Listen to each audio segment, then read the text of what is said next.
क'क्राझाराव आलु जोलै राननायाव खान्थि बादगा आलु जोलै जगायनायनि मुङाव मैखोम खान्थि बादगाया सोमावग्लुंदों बिटिसि हालामाव बिटिआरआव आलु जोलै राननायाव मैखोम खान्थि बादगा प्रमद बर' सरकारनि मैखोम खान्थि बादगाया सोराङाव फैदों। थांनाय प्रमद बर' दैदेननाय बिटिआर सरकारनि समावनो जगायनाय जादोंमोन आलु जोलैखौ। गासै 2.11 कौटि रांनि आलु जगायनाय जादोंमोन। 15 रांनि 1 किल'ग्राम आलु जोलैनि बेसेनखौ 90 रां दिन्थिना आबादारिनो राननायनि गोथौ अजद सिखारदों।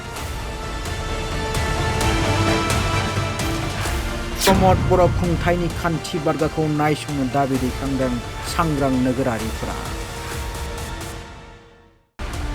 मख'नो गोनांदि सुरजित राय दैदेननाय परिणीता इन्टारप्राइजआ आलु जोलै राननायनि थिखा लानानै बिटिसि आबाद बिफानाव मैखोम खान्थि बादगा खालामदोंमोन।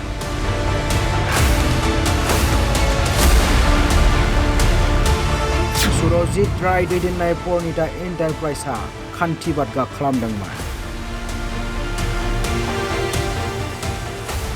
दासान्दि बे गेदेर खान्थि बादगानि सायाव बिटिसिनि आबादारि समाज आरो सांग्रां रायजोफोरा हाग्रामा महिलारि दैदेननाय बिटिसि सरकारखौ नायसंनो खावलायदों। प्रमद बर' खुंथायनि बे खान्थि बादगाखौ सरकारि भाबै नायसंनोबो दाबि दैखांदों सांग्रां नोगोरारिफोरा। এইটো বৰ দুঃখজনক। আমি আশা কৰা নাছিলোঁ এনেকা বিটিচিত যিটো আলু বীজৰ কৰাপশ্যন হৈছে এইটো আমি গৰিহণা দিছোঁ আৰু এইটো চৰকাৰীভাৱে তদন্ত কৰাটো প্ৰয়োজনীয়তা আছে। আৰু যদি প্ৰমদ বড়ো ডাঙৰীয়া নেতৃত্বাধীন বিটিচি চৰকাৰে যদি এইটো কৰা নাই তেনেহ'লে তেওঁ স্পষ্টীকৰণ দিব লাগে।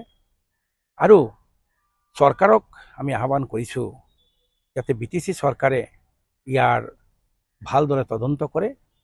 যদি দোষী বুলি প্ৰমাণিত হয় তেনেহ'লে চৰকাৰৰ আইন মতে যেটো হ'ব সেইটো পাব, শাস্তি পাব।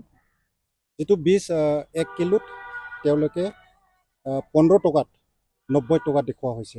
এইটোতো বৰ সাংঘাতিক কথা কৈছে আপুনি। এইটো সঁচাই লাজৰ কথা, এনেকুৱা হ'ব নালাগিছিলে। আমাৰ বিটিচিবাসীক যেটো নাকি মধ্যবিত্ত আৰু গৰীব শ্ৰেণীক যেটো আলু বিতৰণ কৰিবলৈ গৈছিলে আলু বীজৰ যেটো বিতৰণি কৰিব বিচাৰিছিলে তাত যদি ইমান ডাঙৰ এটা কৰাপশ্যন হৈছে, ইমান যদি মূল্য বৃদ্ধি মানে মানুহ এটা অসুবিধাৰ মাজত জীৱন যাপন কৰি আছে, তাৰ ভিতৰত যদি 15 টকা 20 টকাৰ আলুৰ বীজৰ যদি তেওঁ 90 টকা কৰিছে, সঁচাকৈ যদি এইটো কৰিছে এইটো দুঃখজনক আৰু লজ্জাজনক।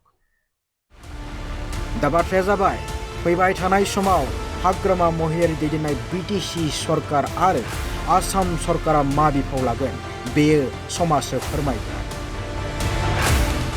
क'क्राझारनिफ्राय कनक चन्द्र बर'नि हेफाजाबाव निउज डेस्क रिपर्ट बड'लाइभ 24।